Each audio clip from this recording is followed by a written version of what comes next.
تو یا قوم کا اے میری قوم، وَإِلَىٰ عَادٍ أَخَاهُمْ هُودًا قَالَ يَا قَوْمِ اعْبُدُوا اللَّهَ مَا لَكُم مِّنْ إِلَٰهٍ غَيْرُهُ۔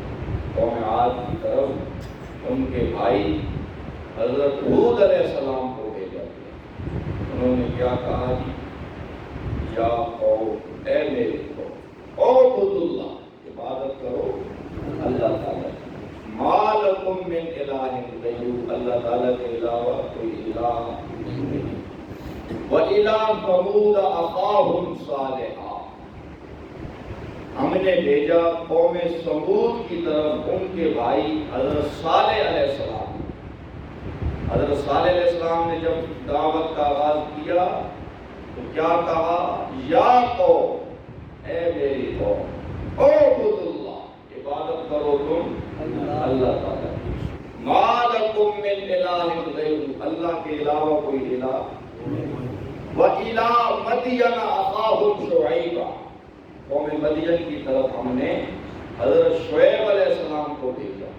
حضرت شعیب علیہ السلام نے بھی جب دعوت کا آغاز فرمایا تو کیا کہا؟ یا قوم اے میری قوم، اعبدوا اللہ عبادت کرو تم اللہ تعالیٰ کی، ما لکم من الہ غیرہ اللہ کے علاوہ الہ۔ وَلَقَدْ أَرْسَلْنَا نُوحًا إِلَىٰ قَوْمِهِ، ہم نے بھیجا حضرت نوح علیہ السلام کو ان کی قوم کی طرف۔ انہوں نے بھی اپنی قوم سے یہ کہا ان اعبدوا اللہ اللہ تعالیٰ کی عبادت کرو۔ یعنی اللہ تعالیٰ نے آپ سے پہلے جن نبیوں کی نبوت کا، جن رسولوں کی رسالت کا قرآن کریم میں ذکر کیا ہے، تو انہوں نے جب دعوت دینا شروع کی تو انہوں نے اپنی قوم کو خطاب، وہ قومی نبی تھی، وہ قومی نبی تھی، لیکن اللہ تعالیٰ نے جب میرے پیارے نبی کے سر پر تاج رسالت سجایا، آپ نے یا قومی نہیں کہا بلکہ آپ نے یا ایھا الناس انی رسول اللہ الیکم، میں کسی ایک قوم کے لیے نبی بنا کے نہیں بھیجا گیا بلکہ میں ساری انسانیت کے لیے نبی بنا کے بھیجا۔ میری نبوت للناس ہے، میری رسالت للناس ہے۔ ختم نبوت کا پرچار کرنا یہ بھی ہمارے ایمان کا حصہ ہے۔ ختم نبوت کے اسلام کا بنیادی عقیدہ ہے۔ الحمدللہ علماء دیوبند نے ہر فتنے کا ڈٹ کر مقابلہ کیا، مرزائیوں کو لوہے کے چنے چبوائیں، دن میں تارے دکھائیں علماء دیوبند۔ علماء دیوبند میں ایک بڑا نام ہے حضرت شیخ القرآن رحمۃ اللہ، جن کے متعلق علامہ شورش کاشمیری رحمۃ اللہ علیہ جو بڑے ادیب تھے، بڑے خطیب تھے، حضرت شورش کاشمیری نے کتاب لکھی، تحریک ختم نبوت کا ذکر کیا۔ جب حضرت شیخ القرآن رحمۃ اللہ علیہ کا ذکر کرنے لگے تو ساتھ ہی حضرت شیخ القرآن کو لقب دیا میزبان ختم نبوت۔ ختم نبوت کی جتنی تحریکیں اٹھی ان تمام تحریکوں کی میزبانی حضرت شیخ القرآن نے کی۔ تحریک ختم نبوت کی تھی، ہیڈ کوارٹر تعلیم القرآن تھا، اور صدارت کون فرما رہے تھے؟ حضرت شیخ القرآن مولانا محمد۔ حضرت شیخ القرآن رحمۃ اللہ علیہ کا یہ طریقہ تبلیغ تھا کہ جب وہ بیان کرتے تھے تو صرف ایک ہی موضوع پہ نہیں رہتے تھے، بلکہ جیسے جیسے جو بات آتی جاتی اشارہ کرتے جاتے، چونڈیاں مارتے جاتے، چونڈیاں مارتے جاتے، کہیں کوئی شرک کا مریض آ گیا اس کا بھی علاج کر دیا، بدعت کا مریض آ گیا تو اس کا بھی علاج کر دیا، نفس کا مریض آ گیا تو اس کا بھی علاج کر دیا، ختم نبوت کا کوئی مریض آ گیا اس کا بھی علاج کر دیا۔ تو آپ کی تقریر جو ہے وہ معجون مرکب ہوتی، ہاتھ میں دار پکی ہوتی، جو اسے بچا لیتا تھا وہ شفا یاب ہو جاتا تھا۔ تو حضرت شیخ القرآن رحمۃ اللہ علیہ جب توحید بیان کرتے تھے تو ساتھ ساتھ دوسرے موضوعوں کو بھی ٹچ کرتے تھے، ختم نبوت کا ذکر کرنے لگے، فرمانے لگے لوگوں نقطہ سمجھو، میرے نبی کی ختم نبوت قرآن سے ثابت،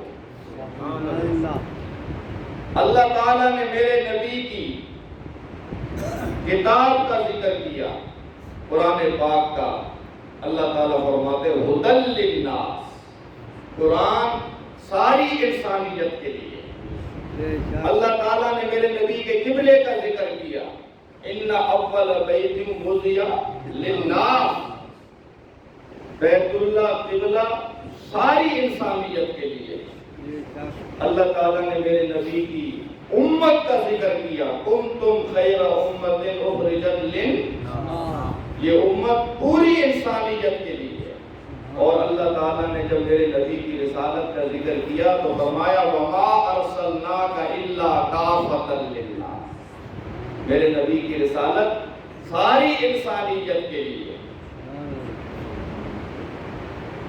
قرآن بھی ساری انسانیت کے لیے، قبلہ بھی ساری انسانیت کے لیے، امت بھی ساری انسانیت کے لیے، اور آپ کی رسالت بھی ساری انسانیت کے لیے۔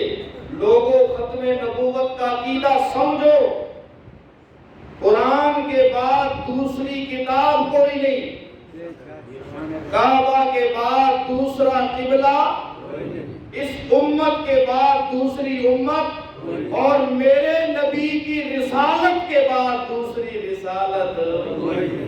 ہمارے پیارے نبی عالمی رسول ہیں، بین الاقوامی رسول ہیں، انٹرنیشنل رسول ہیں۔ تو آپ نے جب اپنی نبوت کا آغاز کیا یا قوم نہیں کہا، بلکہ آپ نے یا ایھا الناس کہا۔ آپ کے مخاطب سارے انسان ہیں، اور آپ سے پہلے جو نبی آئے، رسول آئے، وہ علاقائی تھے، خاص علاقے کے لیے نبی کو بھیجا جاتا تھا۔ ایک بستی میں ایک نبی ہے، دوسری بستی میں دوسرا نبی ہے۔ مدین میں حضرت شعیب علیہ السلام نبی ہیں، اور مصر میں حضرت موسیٰ علیہ السلام نبی ہیں۔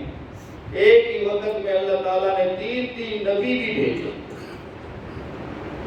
پہلے انبیاء علاقائی تھے، پہلے رسول علاقائی تھے، ہمارے پیارے نبی علاقائی رسول نہیں ہیں، بلکہ آپ عالمی رسول،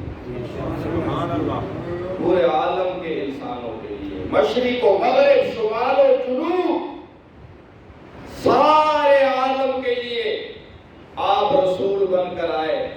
میرے نبی کی رسالت کا کمال یہ ہے کہ آپ سے پہلے جو رسول آئے ان کی رسالت بعد میں آنے والے رسول کی وجہ سے منسوخ کہلائی۔ ایک نبی جب دنیا سے چلا جاتا تو دوسرا نبی اللہ تعالیٰ بھیج دیتے، دوسرے نبی کے آنے سے پہلے نبی کی شریعت منسوخ ہو جاتی۔ اللہ تعالیٰ نے میرے نبی کو صرف نبی نہیں بنایا بلکہ خاتم الانبیاء بنایا، صرف رسول نہیں بنایا بلکہ خاتم الرسل بنایا۔ اب آپ ہی کی شریعت میں ہمیشہ رہنا ہے، کسی کی یہ مجال نہیں کہ وہ آپ کی شریعت کو بدل سکے، آپ کی شریعت کو منسوخ کر سکے۔ یہ میرے نبی کی رسالت کا کمال ہے۔ اللہ تعالیٰ نے ایک جلسہ کیا، اس جلسے کی خود صدارت فرمائی، اور اس جلسے میں جو سامعین ہیں وہ انبیاء علیہ السلام، حضرت آدم صفی اللہ ہیں، حضرت نوح نجی اللہ ہیں، حضرت ابراہیم خلیل اللہ ہیں، حضرت یوسف صدیق اللہ ہیں، حضرت داؤد خلیفۃ اللہ ہیں، حضرت اسماعیل ذبیح اللہ ہیں، حضرت موسیٰ کلیم اللہ ہیں، حضرت عیسیٰ روح اللہ ہیں۔ نبیوں کا مجمع ہے، رسولوں کا مجمع ہے، اور صدارت کون فرما رہے ہیں؟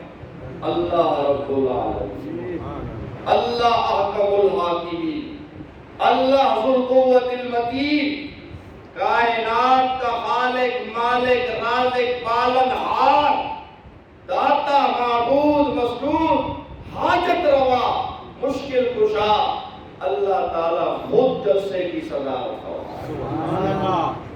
جلسے کا موضوع ہے عظمت محمد مصطفیٰ صلی اللہ، کیا موضوع ہے جلسے کا؟ عظمت محمد مصطفیٰ صلی اللہ۔ وَإِذْ أَخَذَ اللَّهُ مِيثَاقَ النَّبِيِّينَ، اللہ تعالیٰ نبیوں سے عہد لے رہا ہے، میثاق ہو رہا ہے، معاہدہ ہو رہا ہے۔ لَمَا آتَيْتُكُم مِّن کتاب و حکمہ، اے نبیو جب میں تمہیں کتاب عطا کروں، حکمت عطا کروں، معجزے عطا کروں، نبوت اور رسالت عطا کروں، تمہاری نبوت کے زمانے میں، تمہاری رسالت کے زمانے میں اگر آمنہ کا لال تشریف لے آئے لَتُؤْمِنُنَّ بِهِ، تم نے آمنہ کے لال پر ایمان لانا ہے، وَلَتَنْصُرُنَّ، اور آمنہ کے لال کی فوج میں سپاہی بن جانا۔ سبحان اللہ۔ پہلا فریضہ ایمان لانا ہے، دوسرا فریضہ نصرت کرنی ہے۔ سمجھ آئی؟ یہ میرے نبی کی عظمت ہے، یہ میرے نبی کی رسالت کا کمال ہے کہ اللہ تعالیٰ نبیوں سے یہ فرما رہے ہیں، رسولوں سے یہ فرما رہے ہیں کہ تمہاری نبوت اس وقت تک ہے جب تک میرے آخری نبی تشریف، اگر میرے آخری نبی تمہارے ہوتے ہوئے آ جائیں تو تم نے اپنی نبوت کو چھوڑ دینا ہے، میرے نبی کی نبوت پر ایمان لے آنا ہے۔ تم نے اپنے کلمے کی تبلیغ نہیں کرنی، میرے آخری نبی کے کلمے کی تبلیغ کرنی۔ لیڈر میرے نبی ہوں گے، کارکن تم ہوگے، استاد میرے نبی ہوں گے، شاگرد تم ہوگے، امام میرے نبی ہوں گے، مقتدی تم ہوگے، کمانڈر ان چیف میرے نبی ہوں گے، سپاہی تم ہو۔ سبحان اللہ۔ یہ میرے نبی کی رسالت کا، آپ صلی اللہ علیہ وسلم کو اللہ تعالیٰ نے رسول بنایا۔ مقصد کیا تھا؟ هُوَ الَّذِي أَرْسَلَ رَسُولَهُ بِالْهُدَى وَدِينِ الْحَقِّ، اللہ تعالیٰ نے ہمارے پیارے نبی محمد صلی اللہ علیہ وسلم کو بھیجا، اس لیے بھیجا لِيُظْهِرَهُ عَلَى الدِّينِ كُلِّهِ، کہ آپ تمام دینوں پر دین اسلام کو غالب کریں۔ دین اسلام کو آپ غلبہ دین کے لیے آئے، نفاذ اسلام کے لیے آئے۔ آپ کا یہ فریضہ تھا کہ آپ نے دین اسلام کو غالب کرنا ہے، آپ نے دین اسلام کو نافذ کرنا ہے۔ آپ کی 13 سالہ مکی زندگی اور 10 سالہ مدنی زندگی، یہ جو 23 سال کا عرصہ ہے، اس زندگی کا ایک ہی مقصد تھا کہ اللہ کی دھرتی پر اللہ کا نظام قائم ہو جائے، دین اسلام کا غلبہ ہو جائے، دین اسلام کو بلندی مل جائے۔ بتاؤ ایمانداری سے نبی پاک اس مشن میں کامیاب ہوئے یا ناکام؟ آپ نے دین اسلام کا غلبہ کیا یا نہ کیا؟ دین اسلام کو نافذ کیا یا نہ کیا؟ عرفات کا میدان ہے، کم و بیش 1,44,000 صحابہ کرام کا مجمع ہے۔ آپ اپنی زندگی کا آخری خطبہ حج دے رہے ہیں۔ آپ نے وہاں پر موجود صحابہ کرام سے پوچھا، اے صحابہ کرام، کیا میں نے دین پہنچا دیا؟ صحابہ فرمانے لگے، یا رسول اللہ، آپ نے دین پہنچا نہیں دیا بلکہ دین پہنچانے کا حق ادا کر دیا۔ آپ نے شہادت کی انگلیاں آسمان کی طرف بلند کی، فرمایا، اے میرے ربا گواہ رہنا، آج یہ میرے صحابہ اس بات کی گواہی دے رہے ہیں کہ جو ڈیوٹی آپ نے مجھے دی تھی وہ ڈیوٹی میں نے پوری کر دی۔ سبحان اللہ۔ اور آپ نے اس موقع پہ صحابہ کرام سے یہ فرمایا، خذوا عنی مناسککم، کہیں اگر کوئی کمی رہ گئی ہے حج کے مسائل سیکھنے میں تو ابھی مجھ سے سیکھ لو، میں سکھانے کے لیے، میں معلم انسانیت ہوں، معلم کائنات ہوں، میں تمہارے والد کی جگہ ہوں، جو مسئلہ رہ گیا ہے وہ مسئلہ مجھ سے پوچھ لو، سیکھ لو۔ خذوا عنی مناسککم، اگلا جملہ سنیے، لعلی لا اراکم بعد عامی ھذا، اے میرے صحابہ، ہو سکتا ہے کہ آئندہ سال مکہ بھی ہو، بیت اللہ بھی ہو، عرفات کا میدان بھی ہو، لیکن میں آمنہ کا لال، تم مکہ کو بھی پاؤ، بیت اللہ کو بھی پاؤ، عرفات کے میدان کو بھی پاؤ، لیکن مجھے نہ پا سکو۔ آپ نے اپنی موت کی طرف اشارہ کر دیا کہ یہ میری زندگی کا آخری حج ہے، اب روانگی کا وقت قریب ہے، جب تک میں تم میں موجود ہوں، حیات ہوں، مجھ سے مسائل سیکھ لو۔ جب موت آ گئی تو موت کے بعد تعلیم و تعلم کا سلسلہ ختم ہو گیا، مشورے کا سلسلہ ختم ہو گیا۔ نبی سے تعلیم و تعلم ہے جیتے جی، نبی سے مشورہ ہے جیتے جی، وفات کے بعد تعلیم و تعلم، وفات کے بعد مشورہ۔ آج بیماری یہ ہے کہ لوگ وفات کے بعد بھی نبی سے مشورہ کرتے، صحابہ نے تو نہیں کیا، لوگ وفات کے بعد بھی یہ سمجھتے ہیں کہ نبی پاک ہمیں دیکھ رہے ہیں، حالانکہ آپ خود فرما گئے حجۃ الوداع کے خطبے میں، لعلی لا اراکم، آئندہ تم مجھے نہیں دیکھ سکتے بعد عامی ھذا، یہ میری اور تمہاری آخری ملاقات ہے عرفات کے میدان۔ کل کی بات ہے، رات کی، دیوبندیوں کا سٹیج تھا، دیوبندیوں کا، وہاں ایک بابا جی سفید ریش بیان کر رہے ہیں، کہہ رہے تھے بھئی جب داڑھی مونڈے جاتے ہیں نا روزہ رسول پر تو نبی پاک چہرہ پھیر دیتے، نبی پاک چہرہ، دیوبندی ہے، سٹیج دیوبندی ہوگی، جلسہ ختم نبوت کا ہے، گول چوک سرگودا، کل کی کانفرنس سن لو، سمجھ آ رہی ہے بابا کیا کہہ رہا ہے؟ تو گاڑی مونڈے جاتے ہیں روزہ رسول کا تو نبی پاک دیکھ کر چہرہ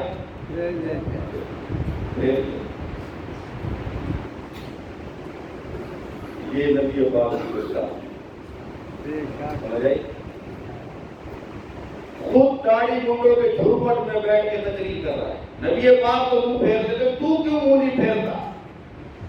خود داڑھی منڈوں سے چندے لے رہا ہے،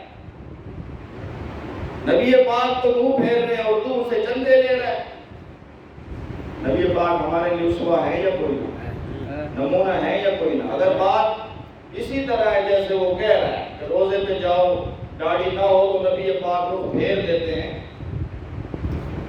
اگر یہی بات ہے تو پھر ہمیں بھی چاہیے کہ کسی بھی ایسے شخص سے سلام نہ کرے جس کی داڑھی نہ ہو، کیونکہ نبی پاک جو اسوہ پہ عمل کرتا ہے، خود داڑھی منڈوں سے مل رہا ہے، ملاقاتیں کر رہا ہے، اور ان کے سامنے بیٹھ کے تقریریں کر رہا ہے، اور لوگوں کو یہ بتا رہا ہے کہ جی روزے پہ جب تم جاتے ہو تو نبی پاک چہرہ پہ رہتے. اپنا عقیدہ ثابت کرنے کے لیے قرآن کی آیت تو ہے نہیں پلے, حدیث تو ہے نہیں پلے, تو گھوسلے ہی مارنے, لوگوں کو برگلانا ہی ہے, الٹی پٹیاں پڑھانی ہے. اللہ تعالی ہم سب کی حفاظت کرے. آمین. خطبہ حجۃ الوداع کو حجۃ الوداع اسی لیے کہا جاتا ہے, یہ میرے نبی کی زندگی کا آخری خطبہ ہے. اس کے بعد آپ نے حج کا خطبہ. اگر آپ صلی اللہ علیہ وسلم حیات ہوتے, آپ کی دنیا والی زندگی ہوتی, تو بتاؤ آپ حج کا خطبہ دیتے یا کوئی بولتے نہیں؟ آپ حج پڑھاتے یا کوئی؟ آپ کی ڈیوٹی ہے, آپ کی ذمہ داری ہے. دین کا غلبہ, اسلام کا غلبہ. آج ضرورت ہے یا نہیں دین کے غلبے, اسلام کے غلبے؟ لیکن اب یہ ذمہ داری میری اور آپ, کیونکہ آپ صلی اللہ علیہ وسلم اپنی ذمہ داری پوری کر گئے, اور آپ میری اور آپ کی یہ ڈیوٹی لگا گئے. فَلْيُبَلِّغِ الشَّاهِدَ الْغَائِبَ. یہاں پر جو لوگ موجود ہیں, اب ان کی یہ ڈیوٹی ہے کہ میرا دین غائبین تک پہنچائیں. صحابہ کرام نے پھر اس ڈیوٹی کو نبھایا. صحابہ پھر گھروں میں نہیں بیٹھے, نبی پاک کے دین کی دعوت کو لے کر پورے عالم میں پھیل گئے. 1,44,000 صحابہ کرام میں سے صرف 10,000 صحابہ کی قبریں مکہ مکرمہ اور مدینہ منورہ میں ملتی ہیں. سوال یہ ہے کہ باقی صحابہ کہاں چلے گئے؟ کوئی انطاکیہ کی دہلیز پہ جا سویا, کوئی استنبول کی سرحد پہ جا سویا, حتیٰ کہ پاکستان تک صحابہ ہیں. 4 میں بھی صحابہ کی قبریں ملتی ہیں. یہ کاروبار کرنے کے لیے آئے تھے, یہ ملازمت کرنے کے لیے آئے تھے, یہ نوکری کرنے کے لیے آئے تھے. یہ صرف ایک ہی نوکری کرنے کے لیے آئے تھے جو میرے نبی نے ان کے ذمہ لگائی. انہوں نے دین آگے پہنچا. انہوں نے بیت اللہ کے طواف چھوڑ دیے, مسجد نبوی کی نمازیں چھوڑ دی, روضہ رسول کی زیارت کو قربان کر دیا. دین اسلام کو زندہ رکھا, دین اسلام کو پہنچایا. اور جیسے میرے نبی نے دین اسلام کو پہنچانے کا حق ادا کیا, اسی طرح میرے نبی کے شاگردوں نے, صحابہ نے بھی دین اسلام کو پہنچانے کا حق ادا کیا. حضرت عمر رضی اللہ تعالیٰ عنہ نے اپنے دور خلافت میں 22 لاکھ مربع میل پر اسلام کا پرچم لہرایا. سیدنا امیر معاویہ بن سفیان رضی اللہ تعالیٰ عنہ نے اپنے دور حکومت میں 66 لاکھ مربع میل پر آدھی سے زیادہ دنیا پر اسلام کا پرچم لہرایا. رسول پاک کی ڈیوٹی تھی کہ آپ نے دین کو غالب کرنا ہے, اسلام کو نافذ کرنا ہے. وَالَّذِي أَرْسَلَ رَسُولَهُ بِالْهُدَى وَدِينِ الْحَقِّ لِيُظْهِرَهُ عَلَى الدِّينِ كُلِّهِ. جب میرے نبی اپنے مشن کو پورا کر چکے, جو ذمہ آپ کے کام تھا آپ نے وہ کام پورا کر لیا, اب اللہ تعالیٰ کی طرف سے بلاوا آ گیا. اللہ تعالیٰ کی طرف سے بلاوا. آپ صلی اللہ علیہ وسلم پر سورۃ نصر نازل ہوتی ہے. آپ کی وفات سے 6 ماہ پہلے سن 10 ہجری میں اذا جاء نصر اللہ والفتح ورأيت الناس يدخلون في دين الله أفواجا فسبح بحمد ربك واستغفر إنه كان. اے میرے نبی, اللہ تعالیٰ کی مدد آ پہنچی, اللہ تعالیٰ کی فتح آ پہنچی. اب لوگ فوج در فوج اسلام میں داخل ہو رہے ہیں. اے میرے نبی, آپ کو جس مشن کے لیے بھیجا گیا تھا اب وہ مشن پورا ہو گیا ہے. مکہ فتح ہو گیا ہے, اسلام کا پرچم بلند ہو گیا ہے, کافروں کا زور ٹوٹ گیا ہے. میرے نبی, آپ کی زندگانی کا مقصد پورا ہو گیا ہے. جاری کریں. فَسَبِّحْ بِحَمْدِ رَبِّكَ، اپنے رب کی پاکیاں بیان کیجئے، اپنے رب سے بخشش طلب کیجئے. اِنَّهُ كَانَ تَوَّابًا، آپ کا رب بڑا مہربان ہے، بخشنے والا ہے، عطا کرنے والا ہے. سورۃ النصر میں دو باتیں. پہلی بات کہ اسلام کا غلبہ ہو چکا جس کے لیے آپ کو بھیجا گیا. دوسری بات، اے میرے نبی اب آپ نے دنیا کو چھوڑنا ہے، اب آپ نے ہماری طرف آنا ہے، لہذا آپ اب عبادت میں مصروف ہو جائیں گے. تسبیحات میں جب کوئی مرنے والا ہو تو ہم اسے تسبیح پکڑا دیتے ہیں کہ بابا جی ہوں مڑ کے تھے، دانے تھے. سمجھ آئی؟ فکر لگ جاتی ہے کہ اب یہ جانے والا ہے، اسے اللہ اللہ پہ لگا دو. اللہ تعالیٰ بھی میرے نبی سے یہ فرما رہے، میرے نبی اب موت قریب ہے. فَسَبِّحْ بِحَمْدِ رَبِّكَ، اپنے رب کی پاکیاں بیان کریں. سبحان اللہ کے، الحمدللہ کے، واستغفر، اور اپنے رب سے مغفرت طلب کر. میں اور آپ مغفرت اس لیے مانگتے ہیں کہ ہم گناہ گار ہیں، گناہوں میں ہم ڈوبے ہوئے ہیں. کل بنی آدم خطاء، بنی آدم ساری کی ساری خطا وار ہے، گناہ گار ہے. سب سے بہتر گناہ گار وہ ہے جو گناہ کے بعد توبہ کرے، جو گناہ کے بعد اس خیال سے گناہ نہیں کرنا کہ جی بعد میں توبہ کر لو، کیا پتہ اسی گناہ کے دوران موت آ جائے، توبہ کا وقت ہی نہ ملے. لیکن گناہ ہو گیا ہے انجانے میں، نادانی میں، تو فوراً توبہ کرنی. فوراً کیا کرنی؟ التائب من الذنب کمن لا ذنب لہ. میرے نبی نے فرمایا گناہوں سے توبہ کرنے والا ایسا ہے جیسے اس نے گناہ کیا ہی.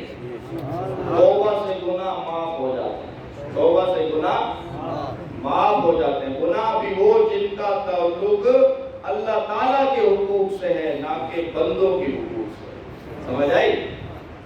رات کو اندھیرے میں چوری کا پانی لگاتا رہا مونجیوں کو، چاولوں کو، اور صبح مصلی پہ بیٹھ کر استغفر اللہ استغفر اللہ، یہ گناہ استغفار پڑھنے سے تھوڑی معاف ہو گئے. سمجھ آئی؟ گاہک کو چونا لگا دیا اور پھر کہہ دیا استغفر اللہ، گناہ معاف ہو جائے گا، ایسے تھوڑی معاف ہوگا. صرف وہ گناہ معاف ہوگا جس کا تعلق اللہ تعالیٰ کی ذات سے ہے، اور وہ گناہ جس کا تعلق بندے کی ذات سے ہے جب تک وہ بندہ معاف نہیں کرے گا تسبیحات سے وہ معاف ہو، استغفار کرنے سے وہ معاف ہو نہیں ہوگا. سمجھ آ رہی ہے میری بات؟ اللہ تعالیٰ نبی کو استغفار کا حکم دے رہے ہیں، حالانکہ اللہ تعالیٰ خود فرما چکے لِيَغْفِرَ لَكَ اللَّهُ مَا تَقَدَّمَ مِن ذَنبِكَ وَمَا تَأَخَّرَ. میرے نبی آپ کے گزشتہ گناہ بھی معاف، آپ کے آئندہ گناہ بھی معاف. گناہ تو ہوتا ہی نہیں ہے نبی سے. نبی کا خاصہ ہے کہ وہ ہر طرح کے گناہوں سے معصوم ہوتا ہے. اصل میں یہ جو استغفار ہے نا، یہ رفع درجات کے لیے. میرے نبی استغفار پڑھیے، آپ کی اس استغفار سے ہم آپ کے درجوں کو بلند کرنا چاہتے ہیں.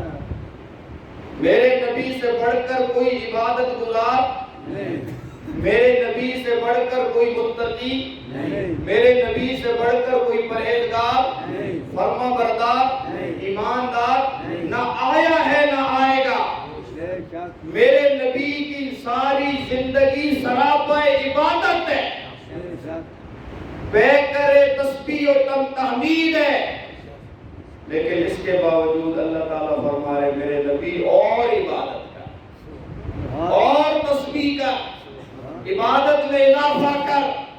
چنانچہ حدیث میں آتا ہے کہ جس سال میرے نبی کا انتقال ہوا اس سال آپ نے رمضان المبارک میں 20 دن کا اعتکاف کیا. پہلے آپ 10 دنوں کا اعتکاف فرماتے تھے، اور جو آپ کی زندگی کا آخری رمضان تھا آپ نے اس میں 20 دنوں کا اعتکاف کیا، کیونکہ اللہ کا یہ حکم تھا میرے نبی عبادت میں اضافہ۔ آپ ہر سال رمضان میں حضرت جبریل علیہ السلام سے قرآن کریم کا دور کیا کرتے تھے۔ حضرت جبریل آپ کو قرآن پاک سناتے تھے، آپ حضرت جبریل کو قرآن پاک سناتے تھے ہر سال رمضان میں ایک مرتبہ۔ لیکن آپ کی زندگی کا جو آخری رمضان تھا، آپ نے اس رمضان میں ایک مرتبہ نہیں 2 مرتبہ قرآن کریم کا دور کیا۔ سمجھ آ رہی ہے کوئی نہیں آ رہی؟ عبادت میں اضافہ ہوتا ہے، تسبیحات میں اضافہ ہوتا ہے۔ وَاعْبُدْ رَبَّكَ حَتَّى يَأْتِيَكَ الْيَقِينُ، اے میرے نبی اپنے رب کی عبادت کیجئے یہاں تک کہ یقین آ جائے۔ یقین سے مراد موت ہے، یقین سے مراد اے میرے نبی موت کے آنے تک آپ نے عبادت کرنی ہے، موت کے آنے تک آپ نے میرے نبی نے اس حکم کو بھی زندہ کیا۔ موت کی آخری گھڑی تک عبادت کی تو کس کی کی؟ قُلْ إِنَّ صَلَاتِي وَنُسُكِي وَمَحْيَايَ وَمَمَاتِي لِلَّهِ رَبِّ الْعَالَمِينَ، اے میرے نبی اپنی پیاری زبان سے یہ اعلان ذیشان فرما دیجئے، ان صلاتی مجھ محمد کی نمازیں، وَنُسُكِي مجھ محمد کی قربانیاں، وَمَحْيَايَ مجھ محمد کا جینا، وَمَمَاتِي اور مجھ محمد کا مرنا، للہ اس کے لیے رب العالمین جو پالن ہار ہے تمام جہانوں کا، لا شریک لک اس کا کوئی شریک نہیں ہے۔ آپ صلی اللہ علیہ وسلم خود یہ اعلان فرما گئے کہ میری زندگی کا بھی ایک ایک لمحہ اللہ کے لیے ہے، اور میری موت کا بھی ایک ایک لمحہ کس کے لیے ہے؟ میری زندگی کا مقصد تیرے دین کی سربراہ، میں اسی لیے مجاہد، اسی لیے نماز۔ سمجھ آئی؟ عبادت کرنی ہے، حکم لگایا اللہ نے موت تک، موت کے بعد عبادت ایک نیا چکر لوگوں نے ڈال دیا۔ انبیاء قبروں میں نمازیں پڑھتے،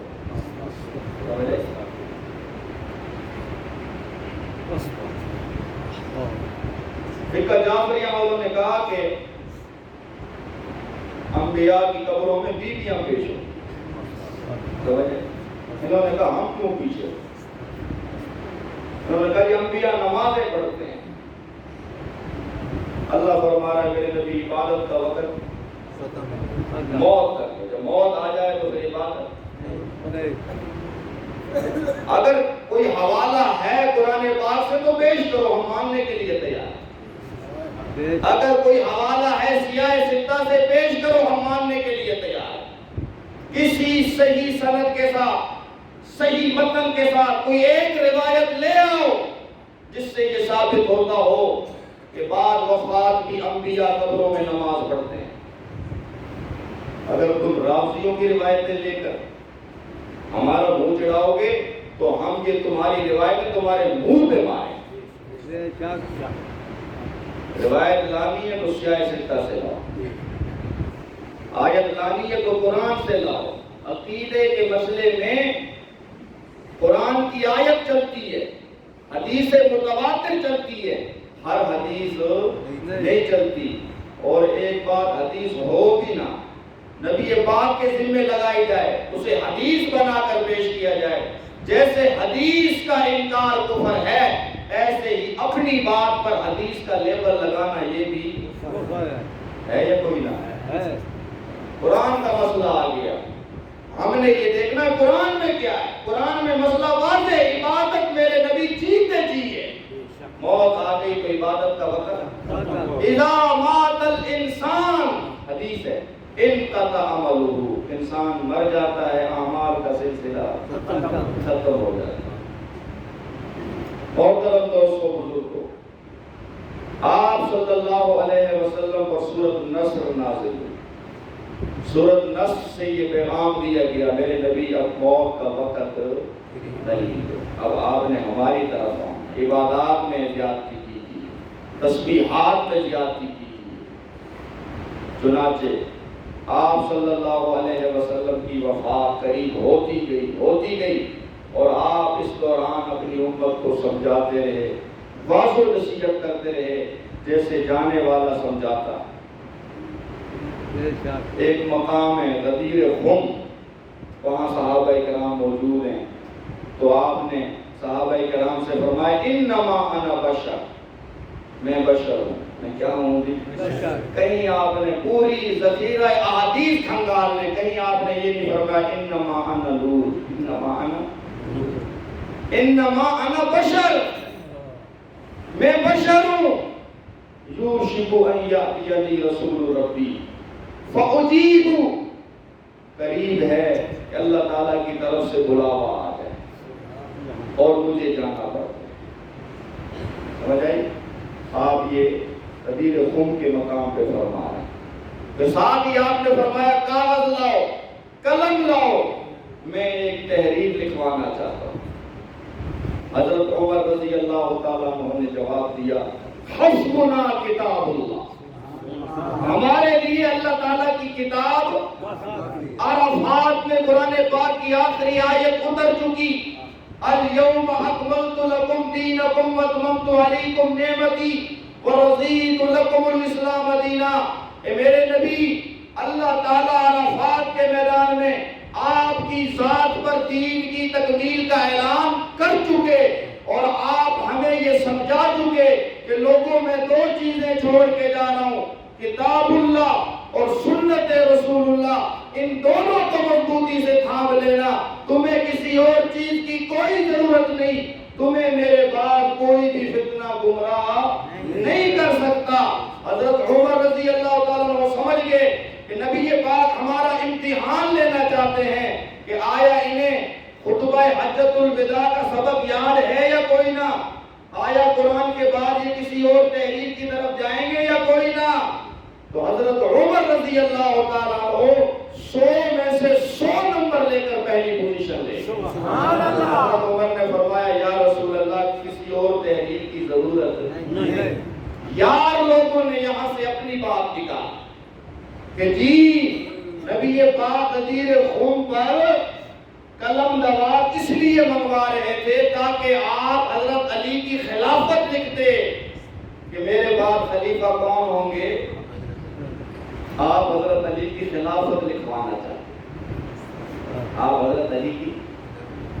اچھا، اس سے یہ بات تو ثابت ہو گئی، دین کی تکمیل ہو گئی، 80-82 دن گزر گئے عرفات میں، قرآن میں حضرت علی کی خلافت، قرآن میں حضرت علی کی خلافت، احادیث میں حضرت علی کی خلافت، خلافت بلا فصل، میرے بعد پہلا نمبر حضرت علی کا ہوا، اس کا کہیں ذکر جو تم کہہ رہے ہو، تمہارے تو قول آپ نے قلم دوات اس لیے منگایا کہ آپ حضرت علی کی خلافت بلا فصل لکھنا چاہتے، یہ بات نہیں ہے۔ اگر یہی بات ہے، حضرت عمر رضی اللہ تعالیٰ عنہ نے قلم دوات پیش نہیں کیا، باقی صحابہ بھی تو وہاں موجود تھے نا، آپ نے صرف حضرت عمر کو تو نہیں کہا تھا، آپ نے تو عمومی اعلان کیا تھا قلم لے آؤ، دوات لے آؤ، میں تحریر لکھنا چاہتا ہوں، تو کسی اور صحابی کو چاہیے تھا نا وہ قلم دوات لے آتے، خود حضرت علی بھی تو موجود تھے، کون پتہ لگ گیا کہ خلافت لکھانا چاہتے تھے، جس کی خلافت ہے اس کو پتہ، حضرت علی کو پتہ نہیں ہے۔ ویسے آتے ہو جی امام جو ہے نا عالم الغیب ہے، ائمہ کے بارے میں عقیدہ ہے ائمہ عالم الغیب ہے، انہوں نے سارا کچھ پتہ۔ حضرت عمر نہیں لے کے آئے قلم دوات، حضرت علی لے آئے، سمجھے؟ آپ صلی اللہ علیہ وسلم اس واقعے تو بعد 3 دن، ایک روایت کے مطابق 4 دن حیات رہے، آپ نے قلم دوات۔ اگر کوئی شرعی حکم ہوگا، اللہ کا کوئی حکم ہوگا کہ دسو نبی پاک حضرت عمر کی وجہ تو پیچھے ہٹ دے، یہ آنا چاہتے ہو کہ حضرت عمر کی وجہ تو نبی پاک نے دین چھپا لیا، اللہ کا حکم چھپا لیا، حضرت علی دی خلافت چھپا لئی، اے اللہ تیری بہتان ہے تے نبی پاک تیری اصل گل ہوئی ہے جی عمر نے کی قرآن دے ہوندے ہوئے کسی اور تحریف کی ضرورت نہیں۔ آپ صلی اللہ علیہ وسلم جنت البقیع سے واپس آئے، آپ کے سر میں درد ہے، بخار ہو گیا، بخار بھی اتنا شدید ہے کہ آپ نے اپنے سر کو کپڑے سے باندھا ہوا ہے، سر کو پکڑا ہوا ہے، وار راسا سر کی تکلیف بڑھتی جا رہی ہے۔ صحابہ فرماتے ہیں نبی پاک کو بخار کی تپش اس قدر تھی کہ آپ کے کپڑے بھی گرم ہو گئے، ہم مشکیں بھر بھر کے پانی کی آپ پر ڈالتے تھے، آپ کا بخار ٹھنڈا نہیں ہوتا تھا۔ جمعرات کا دن ہے، وفات سے 4 دن پہلے ظہر کی نماز میں آپ آئے، آپ صلی اللہ علیہ وسلم نے خطبہ دیا اور آپ نے فرمایا ان اللہ خیر عبدہ بین الدنیا والآخرہ، اللہ تعالیٰ نے اپنے بندے کو اختیار دیا ہے دنیا میں رہ لے یا آخرت میں آ جائے، فاختار الآخرہ، اللہ تعالیٰ کے اس بندے نے آخرت کو پسند کر لیا۔ حدیث سے پڑھ رہا ہوں، بڑی ذمہ داری سے پڑھ رہا ہوں، میرے نبی کی زندگی کا آخری خطبہ ہے، آپ کیا فرما رہے ہیں؟ اللہ نے ایک بندے کو ان اللہ خیر عبدہ، اللہ نے ایک بندے کو اختیار دیا۔ اختیار یہ ہے کہ دنیا میں رہنا چاہتے ہو یا آخرت میں آنا چاہتے ہو، اس بندے نے کون سا اختیار کیا؟ فاختار الآخرہ، یا اللہ میں دنیا میں آخرت میں آنا چاہتا ہوں۔ اور آپ بار بار مرض الوفات میں یہ دعا کیا کرتے تھے، اللہم الحقنی بالرفیق الاعلیٰ، اے اللہ میں رفیق اعلیٰ میں جانا چاہتا ہوں، جہاں نبیوں کی روحیں ہیں، جہاں شہیدوں کی روحیں ہیں، جہاں ولیوں کی روحیں ہیں، جس کا ذکر قرآن میں ہے وَمَن يُطِعِ اللَّهَ والرسول، جو اللہ کا کہا مانے، اللہ کے رسول کا کہا مانے، فَأُولَئِكَ، پس یہی ہے وہ لوگ، مَعَ الَّذِينَ أَنْعَمَ اللَّهُ، ان لوگوں کے ساتھ ہوں گے جن پر اللہ نے انعام کیا، اور وہ لوگ کون ہیں؟ مِنَ النَّبِيِّينَ وَالصِّدِّيقِينَ وَالشُّهَدَاءِ وَالصَّالِحِينَ وَحَسُنَ أُولَئِكَ رَفِیقًا۔ میرے نبی اللہ سے یہ دعا کرنے لگے، مولا میں رفیق اعلیٰ میں جانا چاہتا ہوں۔ اور آپ نے اشارہ کس طرف کیا؟ آسمان کی طرف، جنت الفردوس کی طرف، رفیق اعلیٰ کی طرف۔ جب یہ آپ نے فرمایا، حضرت ابو بکر صدیق رضی اللہ عنہ، جو یار غار کا غار ہے، مزاج نبوت سے واقف ہے، رازدار نبوت ہے، عالم قرآن و سنت ہے، رونے لگے، پھوٹ پھوٹ کر رونے لگے۔ صحابہ فرمانے لگے اس میں رونے کی کیا بات؟ نبی پاک نے ایک بندے کا ذکر کیا ہے۔ حضرت ابو بکر صدیق نے فرمایا تمہیں کیا معلوم، جس بندے کا آپ نے ذکر کیا ہے وہ بندے آپ خود ہیں، اب آپ اس دنیا میں لیے ہیں، آپ اپنے جانے کی اطلاع دے رہے ہیں کہ اب میں اس دنیا سے جا رہا ہوں۔ عقیدے کی بات سمجھو، ہماری کسی سے ضد نہیں ہے، لیکن قرآن و سنت کی بات کرنا یہ ہماری ذمہ داری ہے۔ کہیں عقیدے کی بات آئے تو عقیدے کی بات ہونی چاہیے، کیونکہ عقیدے کی بات حدیث سے ثابت ہو رہی ہے۔ نبی پاک کو اختیار دیا اللہ نے، دنیا کی حیات چاہتے ہو یا آخرت کی؟ تو آپ نے کون سی حیات پسند؟ یہی قصور شاہ و توحید والوں کا ہے۔ ہم کہتے ہیں نبی پاک کو وہ حیات حاصل ہے جس حیات کو آپ نے خود پسند کی، وہ دنیاوی حیات نہیں ہے، وہ اخروی حیات ہے۔ سمجھ آئی؟ تم لوگوں کو برغلاتے پھرتے ہو حیات دنیاوی، حیات دنیاوی، حیات دنیاوی، یہ حیات دنیاوی کہاں سے آ گئی؟ میرے نبی کو جو حیات حاصل ہے وہ دنیا کی حیات سے اعلیٰ ہے، دنیا کی حیات سے ارفع ہے، اقویٰ ہے، افضل ہے، اشرف ہے، برتر ہے۔